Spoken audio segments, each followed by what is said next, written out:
निवडणुकांमध्ये खूप बदल झाला आहे, कार्यकर्ते बदलले, प्रचार पद्धती बदलली, याबद्दल तुम्ही काय सांगाल? एखादं काम कमी झालं असेल तरी चालेल, परंतु चुकीचं काम करायचं नाही. खूप स्ट्रगल आहे. वाटतं एवढं सोपं राजकारण नाही. मी जवळपास 28-29 वर्ष राजकारणामध्ये हे टिकवण्याचं काम केलं. तुमची सगळ्यात चॅलेंजिंग निवडणूक कोणती वाटते तुम्हाला? 97 पासून आतापर्यंतची सर्वात चॅलेंजिंग मी सगळ्या निवडणुका चॅलेंजेबल लढलो. अप्पा, तुमचे बाळासाहेब ठाकरेंशी कसे संबंध होते किंवा काही आठवणी आहेत का तुमच्या? मी अनेक वेळा भेटलो, पण बाळासाहेबांसारखं नेतृत्व, बाळासाहेबांसारखं दातृत्व होणे नाही, आणि त्यांच्या अनेक आठवणी स्मरणामध्ये आहेत. तुम्ही उद्धव ठाकरेंकडून टिप्स घेतल्यात? मी उद्धव साहेबांशी बोलताना सुद्धा मी त्यांची फोटोग्राफी केली, त्यांना दाखवले की मी तुमची फोटोग्राफी केली. अजित पवार तुमचे विरोधी पक्षात काम केलं किंवा मावळवर त्यांनी खूप जोर लावला होता, आणि आता ते तुमचे मित्रपक्ष पण आहे. So Ajit Pawar as a राजकारणी म्हणून तुम्हाला कशा वाटतात, काय म्हणणं? पार्श्वभूमीवर 1997 ते 2024 म्हणजे साधारणपणे 27-28 वर्षांचा बदलत्या निवडणुका तुम्ही बघितलेल्या एक व्यक्ती आहात. निवडणुकांमध्ये खूप बदल झाला आहे, कार्यकर्ते बदलले, प्रचार पद्धती बदलली, याबद्दल तुम्ही काय सांगाल? 1997 पासून मी निवडणूक लढतोय. 1997ला पहिली महापालिकेची निवडणूक मी लढलो, आणि 1997 ते जवळपास 20 वर्षामध्ये महापालिकेच्या 5 निवडणुका मी त्याच्यामध्ये लढलो. मी एकदा राजीनामा दिला, पोटनिवडणूक लढलो, अशा 5 निवडणुका मी लढलो. निवडणूक लढवत असताना मी ज्यावेळेस 97ला सुरुवात केली त्यावेळेस कार्यकर्ते जोमाने काम करायचे, कार्यकर्त्यांना विश्वास होता. आज पण विश्वास आहे असं नाही, परंतु प्रचार पद्धती बदलली. प्रचार पद्धती हायटॅक झाली. सोशल मीडिया या माध्यमातून घरापर्यंत पोचणं, काम करणं, आणि या सगळ्या परिस्थितीमध्ये देशाच्या लोकसभेची 3री निवडणूक आहे माझी. मी 2009ला विधानसभेची पण एक निवडणूक लढलो. तुम्ही लढला होता. आणि या सगळ्या नवी निवडणूक आहे, त्यामुळे निवडणुकीचा चांगला अनुभव आहे मला. आणि मी कार्यकर्ते लगेच ओळखतो. मतदाराची जाण आहे.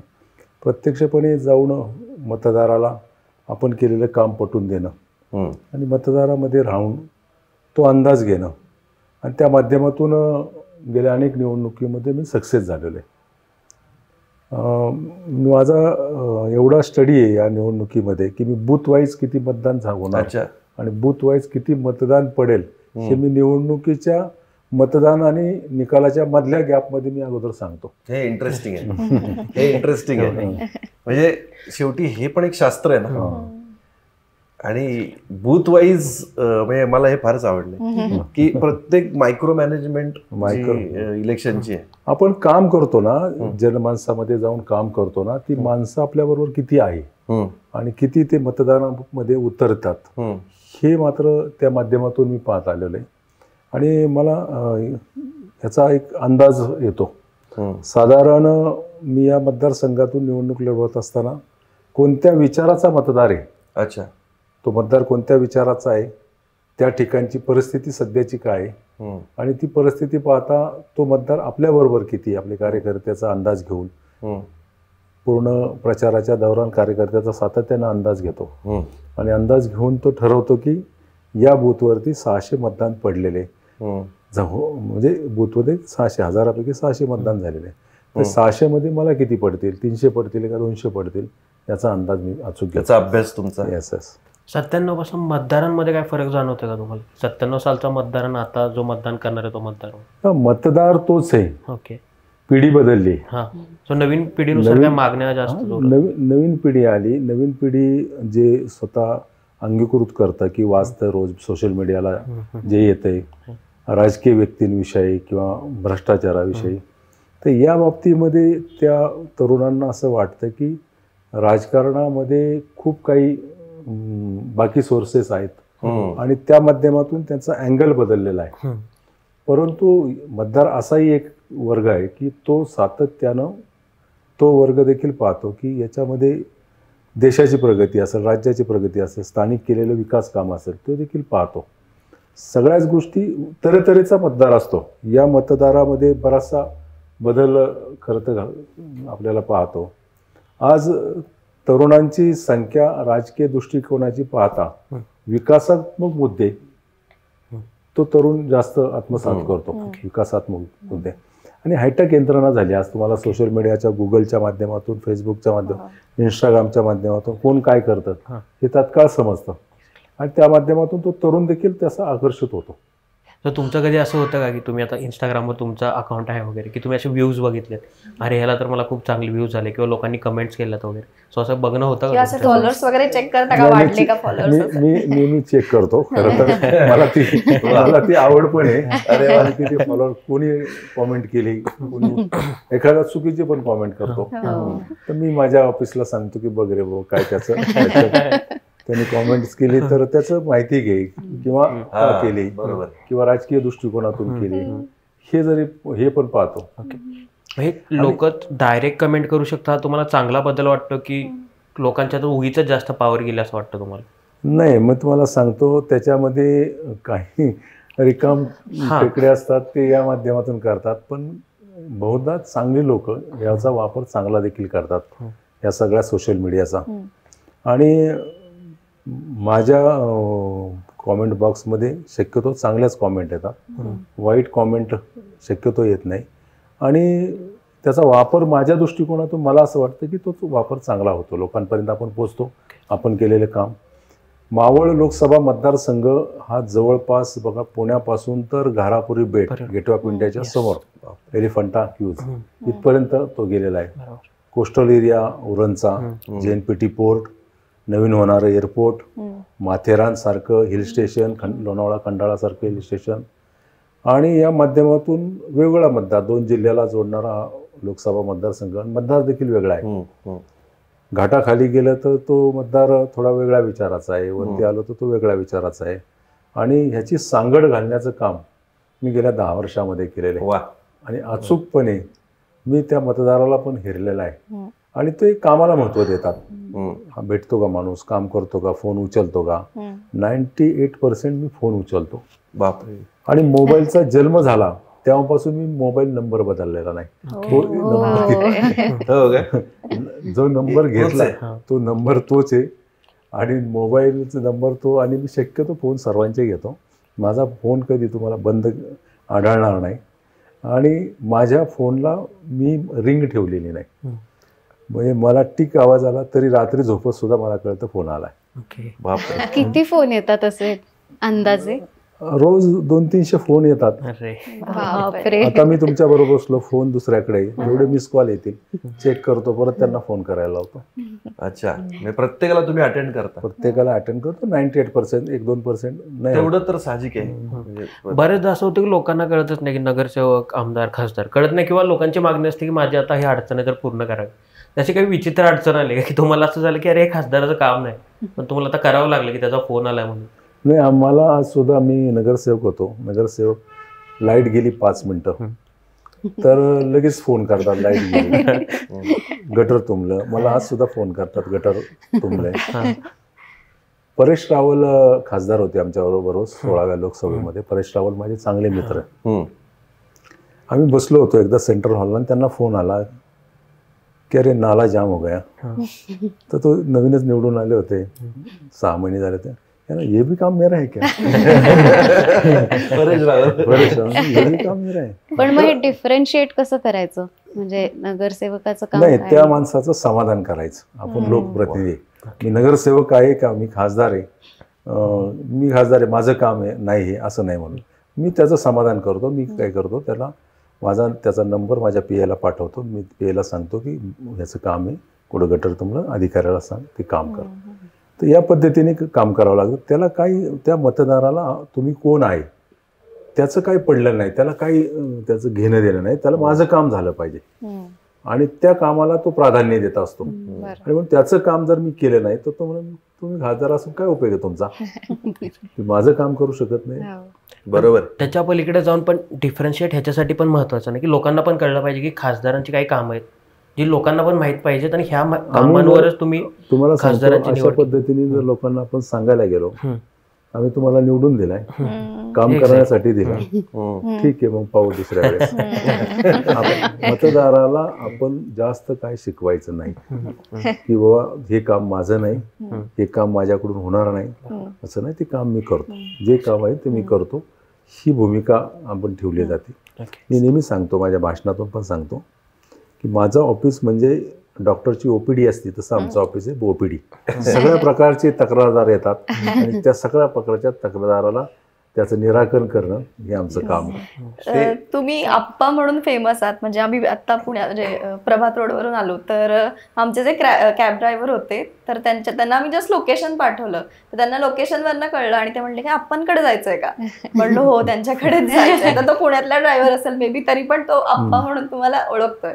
तर हे दादा अण्णा म्हणणं किंवा आप्पा म्हणणं हे मतदाराशी अगदी पर्सनली जोडल्यासारखं असतं की म्हणजे फक्त नाव घेतल्यावर थोडा वृक्षपणा वाटतो. म्हणजे श्रीरंग आप्पा असं म्हणतात तेव्हा आपण एक कनेक्टेड असतो.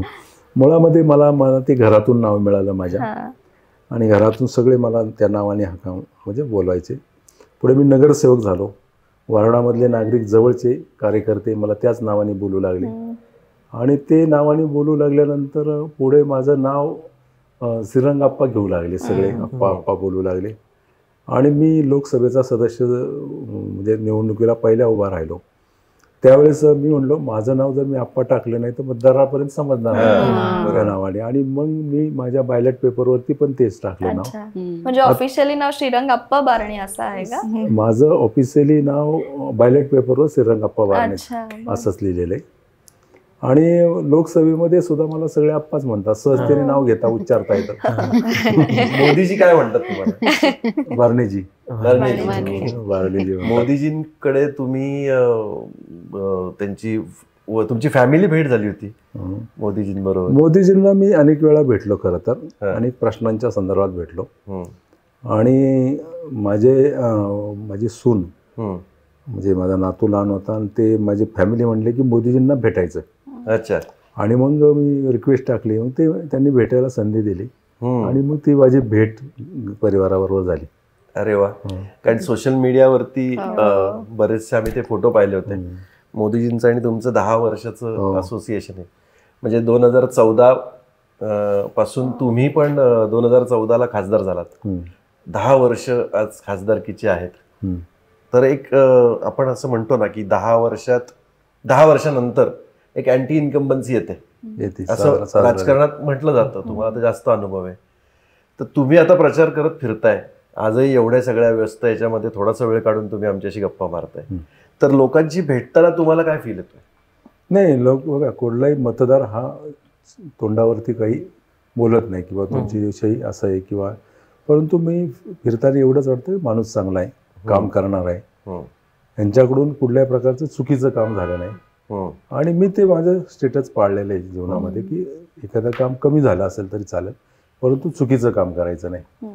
आणि मी माझी विश्वासार्हता जपण्याचं काम मतदारामध्ये ते वाढवण्याचं काम आणि त्याला सातत्यानं टिकवण्याचं काम केलेलं आहे. म्हणून प्रचार करत असताना कोणी मतदार किंवा कोणी नागरिक असा चुकीचं काही बोलत नाही किंवा माझ्याविषयी असं काही स्टेटमेंट करत नाही. आपण मगाशी मतदारसंघाचं बोलत होतो. आता मावळचं मतदारसंघाचं इंटरेस्टिंग तुम्हीच सांगितलं की खालचे पण 3 मतदारसंघ, खालचे म्हणजे घाटाच्या खालचे 3 मतदारसंघ येतात. सो इथून जेव्हा तुम्ही सुरुवातीला तिथल्या लोकांशी कनेक्ट करायला घ्या, म्हणजे काही लांबचे लोक नाहीत पण बऱ्यापैकी बोलण्यात चालण्यात खाण्यापाण्यात फरक आहे, तर त्यांच्याशी इंटरॅक्ट करण्याचा अनुभव कसा होता किंवा 10 वर्षानंतर अनुभव कसा आहे तुमचा?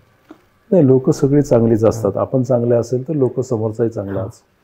या मतदारसंघामध्ये रायगड जिल्ह्यामध्ये जो मतदार आहे, 2 प्रमुख शहरं आहेत खरं तर या मतदारसंघामध्ये, पिंपरी चिंचवड शहर आणि पनवेल शहर. आणि या शहरामध्ये असणारा मतदार हा स्थानिक मतदार प्लस इतर राज्यातून आलेला मतदार हा मोठ्या संख्येने पिंपरी चिंचवड असेल, पनवेल असेल. आणि या मतदाराला स्थानिक प्रश्न तुम्ही कसे सोडवता, त्यांच्याशी तुमची संपर्क कसं ठेवता, त्या माध्यमातून त्यांना ती गरज असते. माझं इथंही ऑफिस आहे आणि पनवेलला देखील ऑफिस आहे. हप्त्यातून मी जवळपास 2 वेळा ऑफिसला उपलब्ध असतो. एक दिवस मी पूर्ण वेळ उपलब्ध असतो आणि मी उपलब्ध असतो त्यावेळेस नागरिक येऊन भेटतात, त्यांच्या समस्या मांडतात. तिथल्या काही स्थानिक समस्या असतात ज्या शासनाच्या संदर्भात असतात त्या बैठका घेणं, त्यांना त्याचं निराकरण करणं, त्यांना न्याय देणं हे सातत्यानं ठेवलेलं आहे. संपर्क मी प्रचंड ठेवतो. मी रोज 12-13 तास काम करतो. आज देखील प्रचारामध्ये मी घरी 1:30 वाजता येतो. रात्री घरी आल्यानंतर माझं सगळं कामकाज आटून 2-2:15ला झोपतो. मी सकाळी 6ला उठून 8ला घर सोडतो मी. तर हे करावं लागतं. राजकारणात खूप स्ट्रगल आहे. वाटतं एवढं सोपं राजकारण नाही. मी जवळपास 28-29 वर्ष राजकारणामध्ये हे टिकवण्याचं काम केलं. इतक्या वर्ष टिकवणं हे पण सोपं नाही. परंतु वेळ प्रचंड देतो आणि वेळ देत असताना जो माणूस येईल, जो नागरिक येईल, त्याला शांतपणे त्याचं समजून घेऊन त्याला उत्तर देणं, त्याचं काम झाल्यानंतर त्याला फोन करून सांगणं तर तुझं काम झालं आहे, हे काम मी केलं, आणि त्याच्यात त्या दृष्टिकोनातून त्याच्याशी संपर्क राहतो. तुमची सगळ्यात चॅलेंजिंग निवडणूक कोणती वाटते तुम्हाला? 97 पासून आतापर्यंतची सर्वात चॅलेंजिंग मी सगळ्या निवडणुका चॅलेंजेबल लढलो. मी पहिली 97ची निवडणूक लढलो. माझ्या विरोधात 11 जण होते. ओके. आणि मी 12 होतो. आणि ते 11 जण सांगायचे की म्हणजे मला सोडून आम्हाला कुणालाही मत द्या, त्यांना मत देऊ नका. आणि मी त्यावेळेस देखील सगळ्यांचे डिपॉझिट जप्त केले होते. नंतरच्या निवडणुका मी एकतर्फी लढलो. माझ्या एकच उमेदवार उभा राहायचा. म्हणजे 2 उमेदवार पण माझ्याबरोबर उभे नाही राहायचे. की मला पाडण्यासाठी मतं एक साईडला विरोधी गेली पाहिजे, पण तरी पण मी खूप मताधिक्याने निवडून यायचो. मी एक निवडणूक लढवलो, ती स्थायी समितीची. त्याच्यामध्ये मला खूप खरं तर माझ्या राजकीय जीवनाला कलाटणी मिळाली. 42 दिवस निवडणूक चालली होती. 42 दिवस. महापालिकेच्या स्थायी समितीच्या अध्यक्षपदासाठी मी अर्ज भरला. महापालिकेमध्ये सत्तारूढ पक्ष होता त्यावेळेस, राष्ट्रवादी काँग्रेस पक्ष, त्यांचे बहुमत होतं आणि त्यांचे नगरसेवक पण जास्त होते. पण माझे संबंधावरती म्हणजे बऱ्याच जणांनी मला मतदान केलं. 3 वेळा टाय झाला. आणि 3 वेळा टाय झाल्यानंतर सभागृहामध्ये मतदानाला गेले आणि मतदानाला सभागृहामध्ये गेल्यानंतर गुप्त मतदान होतं, गुप्त मतदान पद्धतीने. आणि मी 1 मताने निवडून आलो. स्थायी समितीचा अध्यक्ष झालो, बहुमत नसताना देखील. आणि कुठल्याही प्रकारचं त्याच्यामध्ये हे नसताना. आणि चॅलेंजेबल म्हणजे होऊ शक्यच नव्हतं. सगळ्या मीडियाचं लक्ष, रोज बातम्या यायच्या, बातम्या खूप आल्या होत्या बरोबर. आणि मी स्थायी समितीचा अध्यक्ष झाल्यानंतर माझ्या जीवनाला वेगळंच स्वरूप प्राप्त आले. परंतु मी आंदोलनातून खरं तर पुढे आलो नाही. मी खूप स्ट्रगल करून आलो. या पिंपरी चिंचवड शहरामध्ये अनधिकृत बांधकामाच्या बाबतीमध्ये मोठा संघर्ष केला मी. 2010 पासून 2008 पासून जवळपास तो संघर्षाला सुरुवात केली मी. आणि पुढे तो लोक जोडत गेली माझ्याकडे. त्यांच्या न्याय हक्कासाठी मी मुंबईला पायी मोर्चा मंत्रालयावरती काढला. 50,000 लोक माझ्याबरोबर. 50,000 लोक. आणि तिथं त्या लोकांना न्याय देण्याच्या संदर्भामध्ये तो मोर्चा काढला. नागपूर अधिवेशनामध्ये नागपूर विधानसभेवरती मोर्चा 15,000 नागरिकांचा काढला. आणि आंदोलन खूप केले. माझ्यावरती स्वतःवरती 7-7, 8-8 केसेस झाल्या. आत्ता मी खासदार झाल्यानंतर कोर्टात उभा राहून काही केसेस मी नील केल्या. आज पण माझ्यावर काही केसेस आहेत आंदोलनाच्या. आणि लोकांसाठी मी करत गेलो. लोक बरोबर राहिली. कॉमन माणूस, सर्वसामान्य माणूस, ज्याला काही घेणं देणं नाही, तो कॉमन माणूस आज देखील माझ्याबरोबर आहे. शास्तीकर हा विषय तुम्ही मार्गी लावला होता. अनधिकृत बांधकाम आणि शास्तीकर हे 2 वेगळे विषय होते. अनधिकृत बांधकामाच्या बाबतीमध्ये शासनाने त्याला स्थगिती दिली, पाडू नये म्हणून त्या ठिकाणी थांबलं. त्याच्यासाठी आंदोलन पुकारलं. पण पुढं त्याच अनधिकृत बांधकामांना शास्तीकर लागू केला होता. आणि तो माफ करण्याच्या संदर्भामध्ये पाठीमागच्या गव्हर्नमेंटकडे सातत्यानं मी पाठपुरावा केला. कोणी न्याय देण्याची भूमिका घेतली नाही. देवेंद्रजी फडणवीस यांनी 50% म्हणजे निम्मा शास्तीकर माफ केला होता. परंतु नंतर एकनाथजी शिंदेसाहेब यांच्या नेतृत्वाखाली सरकार आलं आणि एकनाथजी शिंदेसाहेबांना विषय पटवून दिला आणि त्यांनी अध्यादेश काढला. जवळपास 665 कोटी रुपये गरीब माणसाचे माफ करून देण्याचा मोठा ऐतिहासिक निर्णय घेतला. आणि त्याचे लाभार्थी पण खूप असतात. लाभार्थी खूप आहे. गरीब माणसं आहेत सगळी, सर्वसामान्य गरीब माणसं, आणि त्याला न्याय देण्याची भूमिका घेतली. आप्पा, तुमचा मतदारसंघ हा बघायला गेलं तर पुणे आणि मुंबई जो एकदम जोडला गेलेला मतदारसंघ आहे. पुणे आणि मुंबईच्या मधला हा संपूर्ण भाग आहे. मोठा मतदारसंघ. ह्याच्यामध्ये कॉस्मोपॉलिटियन आहेत, मोठं शहर आहे, त्याचबरोबर अगदी छोटी छोटी आदिवासी भागातली पण गावं आहेत. तर तुमचं लक्ष या गावांकडे आहे का? या मतदारसंघामध्ये कर्जत आणि मावळ या तालुक्यामध्ये मोठ्या प्रमाणावरती आदिवासी भाग आहे.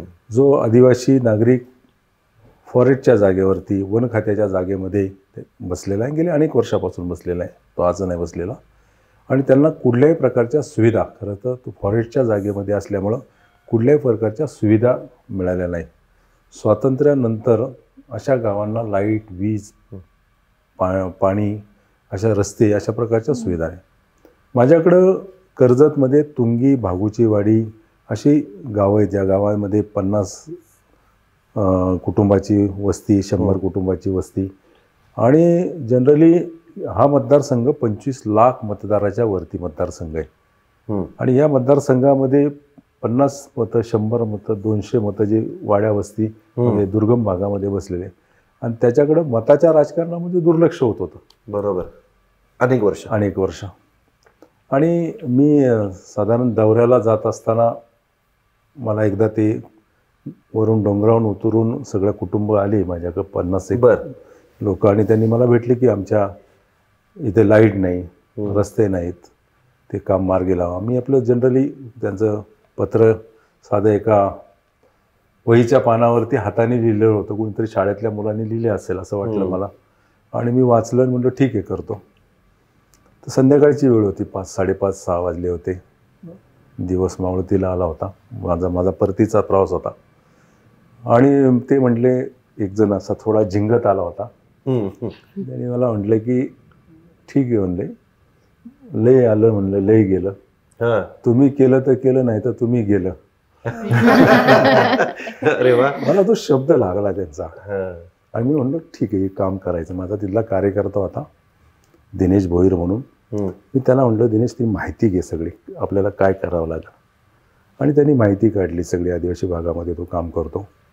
आणि मग मी त्याचे फॉलोअप केला त्यांना लाईट देण्याच्या संदर्भामध्ये. तर फॉरेस्टच्या जागेमध्ये तिथं आग लागते डोंगराला म्हणून त्याला परमिशन देत नव्हते. आणि आपल्याकडं मध्य प्रदेशमध्ये भोपाळला एक कार्यालय, कदाचित आपल्याला माहिती असेल किंवा नसेल, देशभरातल्या फॉरेस्टच्या परमिशन घ्यायच्या असेल तर त्या भोपाळला कार्यालयामध्ये जावं लागतं, तिथं फाईल पाठवावी लागते बाय कलेक्टर थ्रू. आणि मी त्याचे प्रोसिजर केले. मग त्याला निधी कुठून उपलब्ध करायचा, तर मोदीजी गव्हर्नमेंट 2014ला आल्यानंतर एक योजना बनवली, दीनदयाळ ग्राम ज्योती योजना.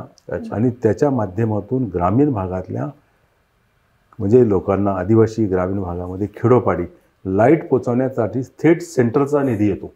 दुर्गम भागासाठी लाईट पोचवण्यासाठी थेट सेंटरचा निधी येतो. आणि त्या माध्यमातून जवळपास 58 कोटी रुपये मी ते सँक्शन करून आणले.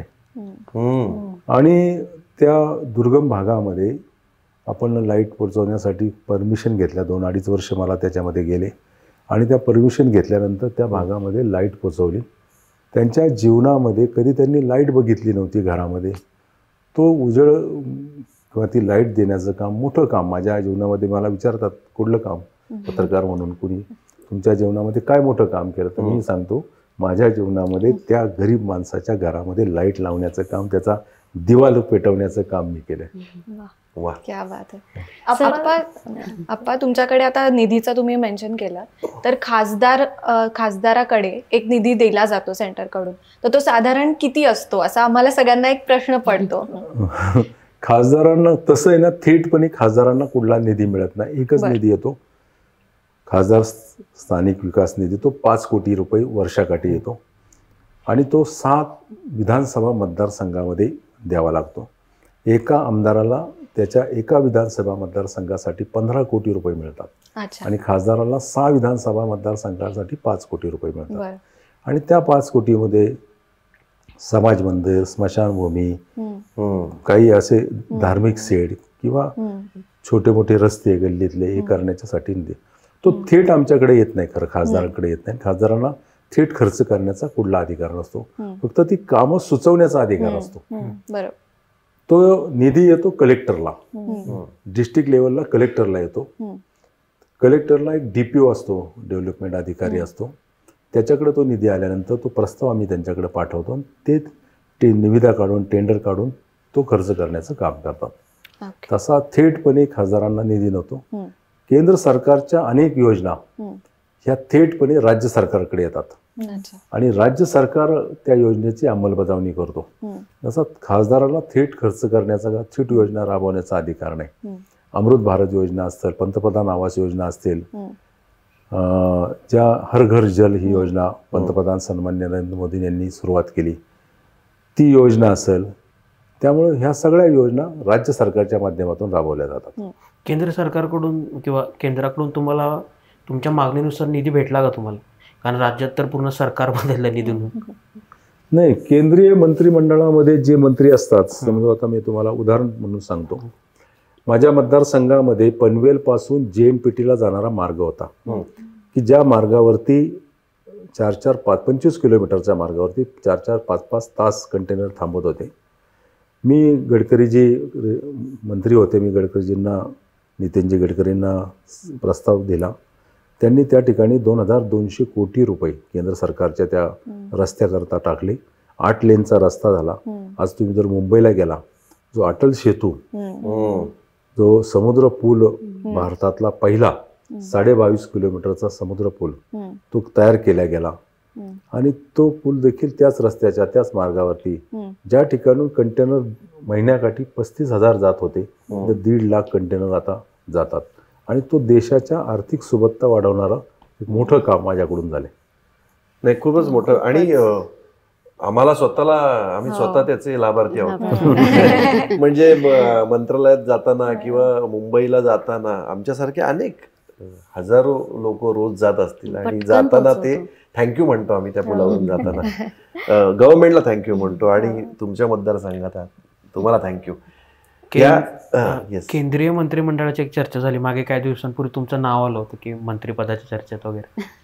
सो त्याचं काय झालं आणि इथून पुढे इन केस आपला आता जर पॉझिटिव्ह रिझल्ट आला तर भविष्यात दिसू शकतो? आम्ही शिंदे साहेबांच्या नेतृत्वाखाली निर्णय घेतला आणि निर्णय घेत असताना एक सकारात्मक निर्णय, की कामासाठी, विकास कामाच्या दृष्टिकोनातून निर्णय घेतला. आणि माझी तशी सिनियरिटी पण आहे. परंतु मीडियामध्ये बातम्या येतात शिंदे साहेबांच्या बरोबर असल्या कारणानं, किंवा त्यावेळेस काही मंत्रिपदं शिंदे साहेबांना गटाला देण्याच्या संदर्भामध्ये हा निर्णय होत असताना मी सिनियर म्हणून नाव कदाचित मीडियाच्या माध्यमातून, मी कुठं वाच्यता केली नाही स्वतःची, पण मीडियाच्या माध्यमातून नाव येत होतं. कदाचित पुढं जाऊन काय होईल सांगता येत नाही, परंतु सिनियरिटी अजून वाढत जाईल पुढच्या निवडून आल्यानंतर. तुमची राजकीय ते शिवसेनेचं एक असं वेळा बऱ्याच वेळा होतं की ते अवजड उद्योग मंत्रालय सारखं येतं. यावेळी तुमचं असेल का की लाईक अवजड उद्योग मंत्रालय आलं तर ते काय रिॲक्शन असेल? कारण सारखं येतं शिवसेना. ते उलट बाळासाहेब ठाकरे पण म्हटलं होतं वाटतं ते अवजड जागेचं दुखणं असं म्हणून म्हटलं होतं. त्याच्यामध्ये मी आता त्या संदर्भात काही जास्त सांगू शकत नाही, कारण तो जर तरचा प्रश्न आहे. त्यामुळे आता त्याच्यावर अधिक बोलणं बरोबर नाही. आता आधी खासदार आणि पुढे मग पुढचा टप्पा. आप्पा, तुमची राजकीय कारकीर्द काँग्रेसपासून सुरू झाली, तर त्यानंतर मग तुम्ही शिवसेनेकडे वळलात. तर ठाकरे कुटुंबियांशी संबंध किंवा शिवसेनेकडे का वळावं असं वाटलं तुम्हाला? नाही, बघा, मी काँग्रेसमध्ये होतो. काँग्रेसमध्ये प्रचंड काम केलं. मी काँग्रेसचा जिल्हाध्यक्ष होतो. काँग्रेसची धुरा या पिंपरी चिंचवड शहराची मी सांभाळत होतो. पण काँग्रेसमध्ये मला एक जाणवलं की आपण चांगलं काम करत असेल तर त्याला पाठीमागं खेचण्याचं काम करतात. आणि त्या निवडणुका महापालिकेच्या झाल्या. मी माझ्या स्वतःच्या बळावरती जवळपास अनेक सीट आणले निवडून, पण नंतर जेवढे पाहिजे तेवढा रिस्पॉन्स नेतृत्वाने मला दिला नाही आणि मागे ओढण्याचं काम त्या माध्यमातून झालं. आणि मी विचार केला, भविष्याचा विचार करून आपण आपला मार्ग निवडला पाहिजे. आणि म्हणून मी काँग्रेसचा राजीनामा दिला. काँग्रेसचा नगरसेवक होतो, नगरसेवक पदाचा राजीनामा दिला. मी नगरसेवक पदाचा राजीनामा देणारा पिंपरी चिंचवड महापालिकेमध्ये पहिला आहे की राजीनामा देऊन निवडणूक लढवली, पोटनिवडणूक. शिवसेनेत प्रवेश केला मी उद्धवजींच्या नेतृत्वाखाली आणि निवडणूक लढवली आणि निवडून देखील आलो. अशा पद्धतीने मी निर्णय घेतला. मला असं वाटलं की माझी आणि उद्धवजींची भेट झाली, सकारात्मक एक चांगला निर्णय पुढच्या भविष्याच्या दृष्टिकोनातून होईल आणि त्या दृष्टिकोनातून ती भेट यशस्वी झाली. आणि पुढं 2009ला मला विधानसभेची उमेदवारी दिली. माझा पराभव झाला, तरी पराभवानं खचून न जाता पुन्हा मी काम करत राहिलो. आणि 2014ला मोठं यश मला मिळालं. अप्पा, तुमच्या बोलण्यात खूप स्ट्रगल करून तुम्ही पुढे आलाय तसं कायम येत आहे.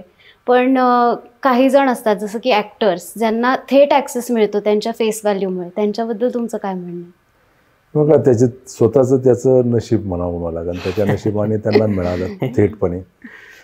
एखाद्याला नाही मिळत, पण स्ट्रगल करून मिळालं त्याला खूप आनंद असतो. आणि स्ट्रगल करून घेतलेलं कायम टिकवता येतं आणि त्याची त्याला जाणीव असते त्या पदाची. मी खूप स्ट्रगल करून ते मिळवलेलं आहे. मला ह्याची मेहनतीने मला मिळाले. सहजतेने मिळतं त्याला त्याची जाणीव नसते. मला यांचा किस्सा आठवतो. एकतर यांनी आता जे सांगितलं मगाशी की जे 40-41 दिवस स्थायी समितीची, पिंपरी चिंचवडचे राजकारण नावाचं एक पुस्तक आहे, वाचण्यासारखं पुस्तक आहे. तुमच्या पिंपरी चिंचवड मधलेच बाळासाहेब जवळकर म्हणून पत्रकार आहेत, त्यांनी ते पुस्तक लिहिलंय, माझ्या वाचनात आलं होतं. त्यामध्ये एक खास चॅप्टर यांच्यावर लिहिलेलं आहे, त्या ह्याच्यावरती. पिंपरी चिंचवडचं फार इंटरेस्टिंग राजकारण आहे. या शहरातली खूप इंटरेस्टिंग लोक आहेत आणि इथल्या राजकीय घडामोडी फारच नाट्यमयरित्यांनी बदललेल्या आहे. आप्पांनी उल्लेख केला स्ट्रगलचा. एवढा स्ट्रगल करून नगरसेवक पदाचा राजीनामा देऊन तुम्ही पुन्हा तिथूनच पोटनिवडणूक लढून जिंकून आलात. ठाकरेंबरोबरचा संबंध आला, पर्यायी म्हणजे शिवसेना पक्षाबरोबरचा संबंध आला. एवढ्या वर्ष तुम्ही पक्षही इथे वाढवला, तुमचे कार्यकर्ते, शिवसैनिक. तो पक्ष जेव्हा तुम्ही पक्षामध्येच जेव्हा नेतृत्व बदल स्वीकारण्याचा तुम्ही जेव्हा निर्णय घेतला, तर त्यावेळेला तुमच्या मनामध्ये नक्की काय भावना आल्या होत्या? नाही, मुळामध्ये सुरुवातीच्या कालावधीमध्ये आम्ही पक्षाबरोबर होतो, परंतु उद्धवजींनी ज्या पद्धतीने मुख्यमंत्री सांभाळत असताना जे सहकार्याची भूमिका दाखवायला पाहिजे होती किंवा कामाला निधी उपलब्ध करून देण्याची भूमिका होती, ती कुठेही झाली नाही. आज एका पक्षातले 40-50 आमदार जातात, एवढे मोठे खासदार जातात, हजारोच्या संख्येने कार्यकर्ते जातात. जोपर्यंत आमच्याकडं राजकीय सत्ता नव्हती तोपर्यंत कार्यकर्त्यांना टिकवणं खूप सोपं होतं. पण सत्ता आल्यानंतर त्याच्याकडे दुर्लक्ष करणं, कार्यकर्त्यांना बळ न देणं, ताकद न देणं, त्यांची कामं न करणं, आणि या गोष्टीकोनातून ते निर्णय सगळे पुढे होत गेले. तुम्ही एकदा असं बोलताना म्हटलं होतं की तुम्ही एकमेव खासदार आहेत एकनाथ शिंदेबरोबर गेले की ज्यांनी उद्धव ठाकरेंना फोन केला होता आणि तुमची प्रॉपर फोनवर चर्चा झाली. तर मी तुम्हाला सांगतो, मी पक्ष सोडताना मी उद्धवजींच्या विषयी आजही माझ्या मनामध्ये आदर आहे, पण पक्ष सोडताना मी असा विचार केला की शेवट मला त्यांनी या पक्षामध्ये स्थान चांगलं दिलं आणि मी त्यांना आपली बाजू समजून सांगावी, या दृष्टिकोनातून मी फोन केला. मी त्यांच्याशी बोलणं पण झालं माझं, आणि मी का पक्ष सोडतो ही भूमिका माझी समजून सांगितली की गेल्या अनेक वर्षापासून आपण नेते म्हणून आपल्याकडून कशा पद्धतीचं सहकार्य मिळालं किंवा कशा पद्धतीचं सहकार्य मिळत नव्हतं, या सगळ्या चर्चा झाल्या. आणि या सगळ्या मतदारसंघाचा विचार करता, भविष्याचा माझ्या राजकीय दृष्टिकोनातून विचार करता मला आता निर्णय घ्यावा लागेल, अशा प्रकारचं वक्तव्य केलं. मी त्यांच्यापासून दूर गेलो. अप्पा, तुमचे बाळासाहेब ठाकरेंशी कसे संबंध होते किंवा काही आठवणी आहेत का तुमच्या? बाळासाहेब ठाकरेंशी माझे अनेक वेळा संबंध आले, अनेक वेळा मी त्यांना भेटलो. खरं तर बाळासाहेब ठाकरे ते बाळासाहेब ठाकरे होते. खरं सांगतो, त्यांची तुलना कुणाशी करणं किंवा काही नाही, शब्दाचे पक्के, दिलेला शब्द, समोरचं त्यांचं वक्तृत्व, त्यांचं बोलणं. त्याही वयामध्ये मी ज्यावेळेस त्यांना शेवटचं माझं भेटणं झालं, साधारण ते जाण्याच्या एक 4-5 महिने अगोदर, पण त्यावेळी त्यांचा तो करारीपणा तसाच होता. त्याच्यामध्ये नोव्हेंबरला गेले ते मी जुलैला त्यांना भेटलो होतो लास्ट. मला तिथलं तारीख पण आठवती, 12 जुलैला मी त्यांना भेटलो होतो आणि ते नोव्हेंबरला गेले बाळासाहेब. त्या सगळ्या ह्याच्यामध्ये त्यांच्याकडं म्हणजे मी अनेक वेळा भेटलो, पण बाळासाहेबांसारखं नेतृत्व, बाळासाहेबांसारखं दातृत्व होणे नाही, आणि त्यांच्या अनेक आठवणी स्मरणामध्ये आहेत. बाळासाहेब तुम्हाला काय म्हणजे काय नावाने? बाळासाहेबांशी मी माझी पहिली भेट उद्धवजींनी बाळासाहेबांबरोबर करून दिली होती, आणि माझाही त्यांनी बाळासाहेबांना उद्धवजींनी इतिहास सांगितला की काँग्रेसमधून आपल्याकडे आले. काँग्रेसच्या विषयी ते अनेक वेळा माझ्याशी बसताना चर्चा केला. इंदिरा गांधींचे किस्से त्यांनी सांगितले अशा राजकारणातल्या, आणि त्यांना समोरचा माणूस आल्यानंतर खूप त्याच्याशी बोलूशी वाटायचं. खरं तर मी नंतर निवडून आलो, नगरसेवक झालो, त्यावेळेस मला अगदी पाठीव थाप मारून म्हणले की असं काम करा की भविष्यामध्ये कोणी देखील तुमच्याकडे बोट दाखवलं नाही पाहिजे. वा. आज तुम्हाला बाळासाहेबांची आठवण येते? निश्चितपणे आठवण, राजकारणामध्ये त्यांचा स्पर्श झालेला आठवणी येतात. बऱ्यापैकी तुमच्या बोलण्यातून जाणवतं की तुमचे संबंध काय एवढे ताणले नाही गेले ठाकरे फॅमिलीशी, पण त्याचवेळी मग तुमच्या काय पक्षातील काही नेत्यांकडून किंवा त्या साईडून म्हणजे ठाकरेंच्या साईडून पण खूप टीका केल्या जातात किंवा खूप खालच्या पातळीवरच्या टीका केल्या जातात पक्ष स्प्लिट झाल्यानंतर. मग त्याच्यावर तुमचा काय टेक आहे की म्हणजे तुमचं एक असं एकमेव उदाहरण असेल मे बी की तुम्ही सांगताय मी त्यांना बोलून आलो किंवा माझे काही संबंध तोडले वगैरे अशातला भाग नाही, पण दुसऱ्या साईडला असं दिसलं की खूप ताणलं जातंय किंवा खूप खालच्या भाषेत टीका होते? नाही, कसं राजकारणामध्ये प्रत्येक नेत्याने एक मर्यादा पाळायला पाहिजे, पण काही गोष्टी होतात, कुणाला प्रत्येकाला आपापल्या भाषेच्या व्यक्त करणं ही त्यांचं स्वातंत्र्य, लोकशाहीने त्यांना स्वातंत्र्य. माझ्यावर देखील ते टीका करतात किंवा कुठे असलं तर टीका करतात, पण मी प्रिन्सिपल पाळलेलं की आपण कुठल्याही प्रकारची उपरोत टीका नाही करायची किंवा उपरोत बोलायचं नाही, आणि मी माझं पाळलं, ते त्यांचं काम करतात, मी माझं काम करतो. तुमचा धनुष्य बाण सरळ रेषेत चालू.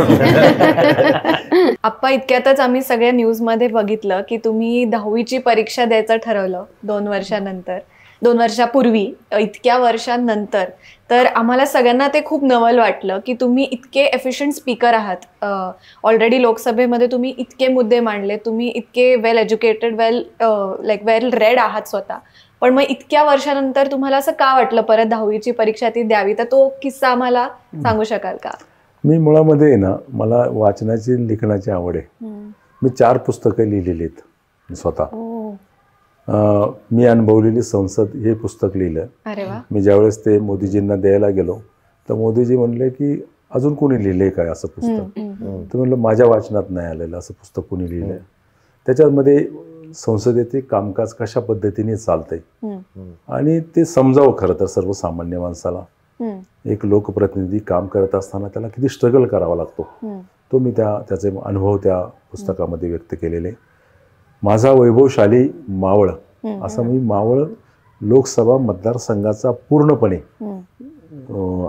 या ठिकाणी येणाऱ्या पर्यटन असतील, कंपन्या असतील, खेडोपाडे असतील, गाव असतील, पंचायत समिती असेल, जिल्हा परिषद असतील, महापालिका असेल, त्याचा पूर्णपणे उल्लेख केला की पूर्ण मतदारसंघच त्या पुस्तकामध्ये त्याचा उल्लेख केलेला आहे. लढवय्या म्हणून माझ्या जीवनावरती एक पुस्तक काढलं होतं मी, म्हणजे बऱ्याच गोष्टी मी करतो. शब्दवेध म्हणून एक पुस्तक महापालिकेमध्ये मी कामकाज करत असताना त्याच्यावर काढले. त्याच पद्धतीने मला वाचनाची आवड होती. मी काही कारणास्तव माझ्या 10वीच्या 2 परीक्षा दिल्या नव्हत्या. मी दिल्याच नव्हत्या. ते त्याला वेगळं कौटुंबिक कारण होतं, व्यक्तिगत होतं, आणि मी दिल्याच नव्हत्या. नंतर मला असं वाटू लागलं की आपण ह्या 2 परीक्षा का देऊ शकत नाही. 10वीच्या सिलेबस बदलला आणि मग मी त्याच्यामध्ये 1.5 महिना त्याचा अभ्यास केला, खरं सांगतो.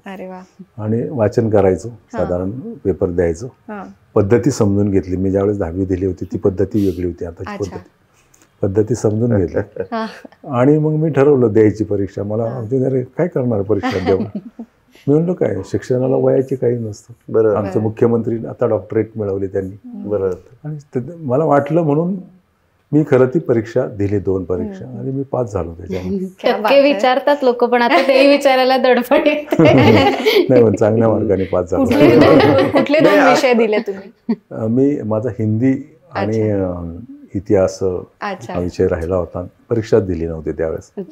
आम्हाला अजून एक असं कळलंय की तुम्हाला फिरायला खूप आवडतं, तुम्ही फॅमिली सोबत फिरता, तर काय आवड आहे फिरण्याची? नाही, फिरण्याची आवड बघा, मला राजकारणामध्ये खूप स्ट्रगल करावा लागतो. रोज बाहेर जाणं, फॅमिलीला वेळ देता येत नाही, या सगळ्या गोष्टी असतात. आणि म्हणून वर्षातून 2दा आम्ही सगळे फॅमिली सर्वजण एकत्रपणे कुठंतरी बाहेर देशामध्ये किंवा इंडियामध्ये असं कुठंतरी जातो. आता जास्त करून वर्षातून एकदा भारतामधल्या कुठंतरी जातो किंवा बाहेर देशामध्ये एकदा आम्ही जातो सर्व मिळून आणि शांत राहतो. फिरणं म्हणजे काय, जास्त दगदग नाही, एखाद्या हिल स्टेशनवर जाऊन आराम करणं. अजून एक आहे, त्यांना फोटोग्राफीची पण आवड आहे. हां, मला फोटोग्राफीची आवड आहे. माझ्याकडं खूप संच आहे, माझ्या एवढा कुणाकडं संच नसेल फोटोग्राफीचा. मी फोटो काढत असतो, अनेकांना माहिती आहे माझ्याविषयी. आणि चांगला फोटोग्राफर आहे मी. तुम्ही उद्धव ठाकरेंकडून टिप्स घेतल्यात का? मी उद्धव साहेबांशी बोलताना सुद्धा मी त्यांची फोटोग्राफी केली, त्यांना दाखवले तुम्ही तुमची फोटोग्राफी केली.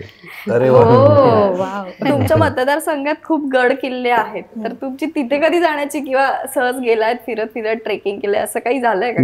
या मतदारसंघामध्ये ना हो. 5-6 जवळपास गड किल्ले आहेत, त्यांच्यावरती सुविधा देण्याच्या संदर्भामध्ये हम्म. मी गेलोय. विसापूर किल्ल्यावरती लोहगड आहे. गेलेलो आहे आणि या किल्ल्यावरती ते सुविधा देण्याच्या बाबतीमध्ये ते स्थानिक नागरिक माझ्याकडे येतात, काही गिर्यारोहक येतात, काही शिवप्रेमी येतात आणि त्या माध्यमातून खरं तो संपर्क येतो. कार्ला भाजे लेणी या मतदारसंघात, एलिफंटा क्यूज, एलिफंटा लेणी या मतदारसंघामध्ये आणि त्या भागामधल्या अनेक पर्यटक देखील माझ्याकडे येतात सुविधा देण्याच्या बाबतीमध्ये. आणि एक चांगलं काम आपण त्या माध्यमातून करतो. आता रोपे आपण कार्ला जो एकविरा देवीचा गड आहे तिथं एक रोपे आणि त्या भागाचा पर्यटनामध्ये समाविष्ट करून त्याला मोठा निधी राज्य सरकारच्या माध्यमातून मिळवलेला आहे आणि तिथं देखील पर्यटक आणि भाविक येतात. भविष्यामध्ये त्यांना देखील त्या सुविधा प्राप्त होतील. माथेरान पण तुमच्याच माथेरान माझ्याकडे येतं. माथेरानची टॉय ट्रेन ही प्रसिद्ध आहे हो. आणि माथेरानची टॉय ट्रेन बंद करण्याचा निर्णय रेल्वे विभागाने घेतला, रेल्वे बोर्डाने घेतला. अच्छा. त्या ठिकाणी अपघात होतात म्हणून ते बंद करण्याचा निर्णय घेतला. मी सुरेश प्रभू हे रेल्वे मंत्री होते, मी त्यांना सगळी सांगितलं की आपण महाराष्ट्रातले आज जर तुमच्या कारकिर्दीत बंद झाली तर महाराष्ट्रीय नागरिक तुम्हाला माफ करणार नाही. मग त्यांनी तो बोर्डामध्ये निर्णय परत चालू करण्याचा घेतला. जवळपास 150 कोटी रुपये केंद्र सरकारने त्याला दिले. आपण तिथल्या ट्रॅक बदलले, गॅबिन वॉल केली. जे अपघात होतात, माती पूर्णपणे ढासळत होती, डोंगर माता, त्या गॅबिन वॉल केल्या आणि रेल्वेचे इंजिन बदलले. आता आधुनिकपणे ते डबे केले की संपूर्ण निसर्ग दिसावा या दृष्टिकोनातून ते डबे केले. आज मी तिला 10 लाख नागरिक वर्षकाठी माथेरानला येतात. तिथल्या व्यावसायिकाला चालना मिळते. आणि दुसरी गोष्ट म्हणजे टॉय ट्रेननी प्रवास करणारे 5 लाख पर्यटक असतात. आता कालच न्यूजमध्ये बातमी त्याच्या संदर्भात आली आणि ती लोक खुश आहे. मी तुम्हाला सांगतो, माथेरानमध्ये माणूस माणसाला ओढत होता. म्हणजे आत्ताच्या ह्या युगामध्ये तिथं पर्यावरणाला हानी होऊ नये म्हणून तिथं परवानगी देत नाही आणि कुठली परवानगी घ्यायची तर NJT-कडे जावं लागतं आणि हाताने माणसं खेचून न्यायची, दुसरी काही साधन नव्हतं. मी लोकसभेमध्ये हा मुद्दा मांडला, प्रचंड गाजला तो मुद्दा. गडकरीजींनी मला बोलून घेतलं, त्यांच्याकडे ते मंत्रालय होतं आणि आपल्याला काय करता येईल याच्या बाबतीमध्ये त्यांनी माझ्याकडे विनंती केली आणि मी त्यांना देखील सांगितलं की गडकरीजींना की आपण जर त्याच्यामध्ये पुढाकार घेतला तर आपण करू शकतो. मग त्याच्यानंतर 2-2.5 वर्ष मी त्या परवानग्यासाठी गेलो, पूर्णपणे त्याच्यावरती पाठपुरावा केला. आज तिथे ई-रिक्षा चालू केली आणि जे लोक म्हणजे तरुण ते माणसं ओढण्याचं काम करत होते त्यांनाच ती ई-रिक्षा चालवायला दिली. तुम्ही आता लोकसभेतल्या प्रश्नांचा एक उल्लेख केला.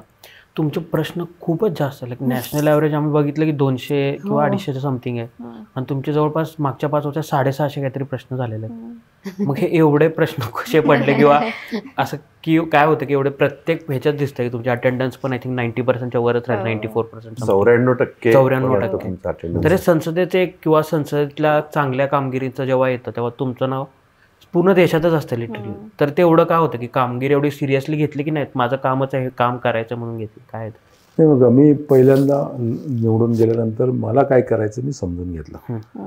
मुळामध्ये प्रश्न तिथं लावणं टाकणं ही एक प्रक्रिया आहे, त्याच्यातली भाग आहे आणि ते त्याच्यामध्ये ते सगळं कॉम्प्युटराइज होतं.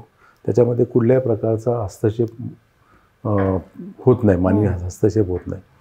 आणि प्रश्न टाकत असताना आपण सातत्य ठेवले. कोणते प्रश्न टाकायचे, देश पातळीवरचे कोणते, राज्य पातळीवरचे प्रश्न टाकले तर ते बाजूला जातात. केंद्रचे प्रश्न आपण जास्तीत जास्त टाकावे आणि 10 वर्षामध्ये मी पहिल्या क्रमांकावर किंवा दुसऱ्या क्रमांकावर सातत्यानं राहिलोय. आणि हे काम करत असताना प्राधान्य मी त्या कामाला जास्त दिले. प्रश्न टाकत असताना वेगवेगळ्या मार्गाने त्याच्यावर चर्चेमध्ये सहभाग घेणं, 377 असेल किंवा 0 आवर असेल, या सगळ्या गोष्टीला आम्ही सातत्यानं त्याच्यामध्ये सहभाग घेऊन मी माझा रेपो वाढवण्याचं काम केलं. मी निवडून गेलो पहिल्यांदा त्यावेळेस हा विचार केला की मला कोणती भाषा येते याहीपेक्षा मी बोलतो सर्वांपेक्षा श्रेष्ठ बोलतो ह्याच्यावरती भर दिला. मी पहिल्यांदा सुरुवातीला बोलत असताना अनेक जण मला म्हणायचे की हिंदीतला हा शब्द मराठीतून बोलला, हे बोलला. तर मी म्हटलं मी बोललोय ना, माझी भाषा मला समजती ना. मी म्हटलो या सभागृहामध्ये काही राज्यातील अशी लोक आहेत त्यांना धड हिंदीचा उच्चार नीट करता येत ना, ती बोलताच ना. बरोबर. प्रश्न मांडला गेला हे महत्त्वाचं. तो प्रश्न मांडला गेला आणि मी स्वतःमध्ये तो सुधार करण्याचं काम केलं. जिथं आपण हे करतो, आता मी उत्तम हिंदी बोलतो सभागृहामध्ये कुठल्याही प्रश्नाला. ते शाळेत एक कसं असतं की एखादा पोराने खूप प्रश्न विचारले ना, तर मागची पोरं त्याला म्हणत राहतात किती प्रश्न पडतात त्याला. तर तुमचं असं झालंय का कधी की तुम्ही एवढे प्रश्न विचारतायत तर कोणी खाजगीत म्हटलं का रे एवढे कसे काय प्रश्न विचार म्हणतात ना, ते म्हणतात रोजच बोलतो सभागृहामध्ये. तिला आज कोणत्या विषयावर बोलणार, माझी डिंगर करतात, आज कोणता विषय आणला, आज कोणत्या विषयावर बोलणार. आणि बाकी इतर राज्यातले माझे मित्र आहे, आमचा ग्रुप खूप मोठा झालेला आहे. आणि त्या ग्रुपच्या माध्यमातून ते म्हणतात की मला म्हणतात कि अभी इस सब्जेक्ट से कौन बात करेगा, अभी ये बिल पे मारने से कौन बात करेगा, की पार्टी से कोण बात. त्यांना माहिती मी किंवा अन्य एखादा 2 जण असतात. सभागृहामध्ये थांबून राहणं, उपस्थिती दाखवणं, आणि उपस्थिती दाखवल्यानंतर कोण उपस्थित नसेल माझ्या पक्षाचा तर मार्शल सभापती माझंच नाव घेतो. ते सांगतात मारण्याची कोण बात करेंगे आज. हाय मै तयारी. एक थोडासा नॉन पॉलिटिकल प्रश्न आहे की तुम्ही आता जेव्हा दिल्लीत जाता आणि वेगवेगळ्या राज्याचे खासदार तुम्हाला भेटतात, तेव्हा तुमच्यात नॉन पॉलिटिकल काही चर्चा होतात का? म्हणजे राजकारण सोडून काही कुठे फिरायला गेलो? अगं राजकारण प्रत्येक तिथं येणारा तो खूप शार्प असतो. सगळेच असे येतात, मी तिथं पाहिलं, हुशार, बुद्धिवान, आणि काही जणांना पार्श्वभूमी, राजकीय पार्श्वभूमी असलेली असतात. प्रत्येकजण त्या ठिकाणी व्यक्तिगत रूपामध्ये चर्चा बी करतात, कोण कसा स्ट्रगल करून आलाय, किंवा मतदारसंघामधल्या कामाच्या विषयी, पक्षाच्या विषयी, आणि या सगळ्या माहिती गोळा करण्याचं काम आम्ही करतो जीवनामध्ये. त्याचा फायदा देखील आपल्याला होतो. या सर्व दिल्लीतून महाराष्ट्र कसा दिसतो, म्हणजे बाकीच्या राज्यांच्या, बाकीच्या खासदारांच्या महाराष्ट्राबद्दल किंवा महाराष्ट्राची आर्थिक प्रगती पण आणि महाराष्ट्राचं राजकारण पण, ह्याच्याबद्दल त्यांचं काय मत आहे किंवा त्यांच्या मनात काय इमेज आहे महाराष्ट्राची? मी तुम्हाला सांगतो, या महाराष्ट्राने या देशावरती राज्य केलं आहे. अटकेपार झेंडा हा मराठी माणसाचा अटकेपार झेंडा होता. आणि तुम्हाला माहिती असेल की पूर्णतः आज जे ग्वाल्हेर, बडोदा हे क्षेत्र जे आहे ते मराठी माणसाच्या ताब्यामध्ये होतं. अगदी दिल्लीमध्ये देखील मराठी माणसाची सत्ता होती. पानिपतमध्ये आपला तो पराजय झाला, तर पानिपतचा पराजय हा नैसर्गिक पराजय मी म्हणन, कारण त्यावेळेची सिच्युएशन वेगळी होती. परंतु पानिपतचा जर पराभव झाला नसता मराठ्यांचा, तर आता वेगळं चित्र खरं तर आपल्या पुढं असतं. आणि दिल्लीमध्ये या महाराष्ट्राचा वेगळा दबदबा आहे. दिल्लीमध्ये राजकारण करत असताना महाराष्ट्रीय माणसाकडे वेगळ्या तऱ्हेने पाहतात. आपण काय समजायचं, त्याच्यामध्ये काय घ्यायचं ते आपण ठरवायचं. परंतु महाराष्ट्राकडं पाहण्याचा दिल्लीकरांचा वेगळा दृष्टी आहे. तर ती वेगळी दृष्टी नाही. महाराष्ट्र राज्य हे एक सक्षम राज्य आहे. आर्थिकदृष्ट्या महाराष्ट्रामध्ये कुठलाही कमी नाही. महाराष्ट्रीय माणूस महाराष्ट्रामध्ये उद्योगधंदे करतो. महाराष्ट्रातले उद्योगधंदे इथं शोधण्याचा प्रयत्न करतो. इतर राज्यातले महाराष्ट्रामध्ये येऊन उद्योगधंदे शोधण्याचा करतात. माझ्या दृष्टिकोनातून मी जो महाराष्ट्र पाहिला, महाराष्ट्र बलवान आहे. महाराष्ट्र अनेकांना समाविष्ट करून घेतो, अनेकांना मदत करण्याचं काम करतो. आणि दिल्लीच्या नजरेतून महाराष्ट्राचा दबदबा फार मोठा आहे. महाराष्ट्राकडे एका वेगळ्या नजरेने पाहतो. महाराष्ट्र एक सक्षम आर्थिकदृष्ट्या, आणि या सगळ्या परिस्थितीचा महाराष्ट्र ही छत्रपती शिवरायांची भूमी म्हणून ह्याच्याकडे एका वेगळ्या मार्गाने पाहिलं जातं. महाराष्ट्राच्याच आपल्या वर्णनावरून बघितलं की आपला मावळ हा जो लोकसभा मतदारसंघ आहे, याला एक ऐतिहासिक पार्श्वभूमी आणि निसर्गाचं खूप देणं लागलेला हा मतदारसंघ आहे. पवनासारखा एक खूप मोठा डॅम आहे. आणि त्याचबरोबर पिंपरी चिंचवड या संपूर्ण भागामध्ये दिवसाड पाणी मिळतं अशीही लोकांना एक अपेक्षा आहे. अर्थात हा विषय महापालिका आणि लोकसभा जरी वेगवेगळा असला तरी आपण इथले लोकनेते आहात, तर ह्या सगळ्या प्रश्नाकडे आपण कसं पाहता? मी तुम्हाला सांगतो, शहर जसं वाढतंय, शहराच्या गरजा देखील वाढतात. आणि या ठिकाणी पवना धरणामध्ये मोठ्या प्रमाणावरती गाळ हा साठलेला होता. आणि पिंपरी चिंचवड शहराला मुख्य स्रोत असलेलं पवना धरण, तिथनं येणारं पाणी. आणि माझ्या ही गोष्ट लक्षात आली की आपण हे जर धरणातला जर गाळच काढला आपण आणि सुरुवात जर केली तर गाळी निघायला जाईल. तो गाळ शेतकऱ्यांना त्या ठिकाणी असणाऱ्या बरेच नर्सरी आहेत, त्या नर्सरी ते गाळ घेऊन जातील किंवा ते वापर करतील आणि एक दोन दृष्टी काम होईल. पण मी शासनाकडे ते गाळ काढण्याच्या संदर्भात पाठपुरावा केला, परंतु शासनाने सांगितलं गाळ जर काढायचा असेल तर त्याला रॉयल्टी भरावी लागेल मातीची. अच्छा. कारण तो एक भाग आहे महसूलचा. मग देवेंद्रजी फडणवीस हे मुख्यमंत्री होते, मी त्यांना भेटलो, त्यांना सांगितलं की अशा महाराष्ट्रातल्या छोटे तलाव असतील किंवा डॅम असतील याच्यातला गाळ जर आपण उपसून नेला, काढून घेतला तर फ्रीमध्ये, त्याच्या कुठलीही रॉयल्टी न लावता, तर धरणाचा साठा पण वाढेल, पाण्याचा साठा वाढेल. ते म्हणजे चांगली आयडिया आहे. म्हणलं मी सुरुवात करतोय पवना धरणातून, मला त्या संदर्भात परमिशन पाहिजे. आणि त्यांनी एक GR काढला पूर्ण राज्यासाठी. आणि जिथं ना मोठे तलाव असतील, छोटे डॅम असतील, याच्यातून गाळ जी संस्था फ्रीमध्ये काढून येईल त्याला आणि पाण्याचा साठा वाढवेल त्यासाठी परमिशन द्यायची. किती झालं माझं? कलेक्टरकडून ती परमिशन घेतली आणि पवना धरणातून सातत्यानं 8 वर्ष शासनाचा 1 रुपया न घेता न लावता लोकसभातून मी गाळ काढला. 72,000 क्युबिक मीटर इथून माती आपण उचलली, गाळ उचलला. तो नागरिकांनी, तिथल्या स्थानिक शेतकऱ्यांनी, तिथल्या भूमिपुत्रांनी तो नेला आणि हे सातत्य आपण परमिशन घेऊन 8 वर्ष टिकवलं. मध्यंतरी करोनाच्या 2 वर्षामध्ये ते काढला नाही, पण 8 वर्ष मिळालं. जवळपास पाऊण TMC पाणी, पाऊण TMC पाणी वाढवलं. असे हा प्रयोग महाराष्ट्राच्या अनेक धरणांमध्ये होऊ शकतो. नक्की होऊ शकतो. आता तुम्हाला सांगतो, दगडूशेठ हलवाई गणपती ट्रस्ट हा खडकवासला धरणातून गाळ काढतो. तो माझ्यानंतर सुरुवात त्यांनी केली. बरोबर. एक निवडणुकीबद्दल मला विचारायचं, इंटरेस्टिंग निवडणूक झाल्या मावळमध्ये. अजित पवार तुमचे विरोधी पक्षात काम केलं किंवा मावळवर त्यांनी खूप जोर लावला होता आणि आता ते तुमचे मित्रपक्ष पण आहे. So Ajit Pawar as a राजकारणी म्हणून तुम्हाला कशा वाटतात, काय म्हणणं तुमचं? अजित दादा पवार यांना मी खूप जवळून पाहतो. 92ला त्यांनी पहिल्यांदा बारामती लोकसभा मतदारसंघातून लोकसभेची निवडणूक लढवली, तेव्हा मी युथ काँग्रेसमध्ये काम करत होतो आणि मी स्वतः त्यांचं काम केलेलं आहे. 97ला त्यांनी माझला महापालिकेचं तिकीट द्यायला, एकत्र काँग्रेसमध्ये होतो, तिकीट द्यायला सुद्धा मदत केली. परंतु नंतरची स्थित्यंतर थोडी बदलत गेली. राजकारणी म्हणून व्यक्तिगत स्वरूपामध्ये मी त्यांच्याजवळ अनेक वर्ष राहिलं. व्यक्तिगत स्वरूपामध्ये माणूस म्हणून खूप चांगले, स्पष्ट वक्ता, जे आहे ते स्पष्टपणे बोलणार आणि काही स्पष्टपणे बोलतात, त्यामुळे त्यांना काही अडचणी देखील निर्माण होतात. परंतु माणूस म्हणून खूप चांगला आहे. 2019ला मी त्यांच्या विरोधात, त्यांच्या परिवाराच्या विरोधात निवडणूक लढवली, पण 2024ला माझं तिकीट जाहीर झाल्यानंतर पहिला फोन त्यांचा आला. त्यांनी बैठक देखील घेतली.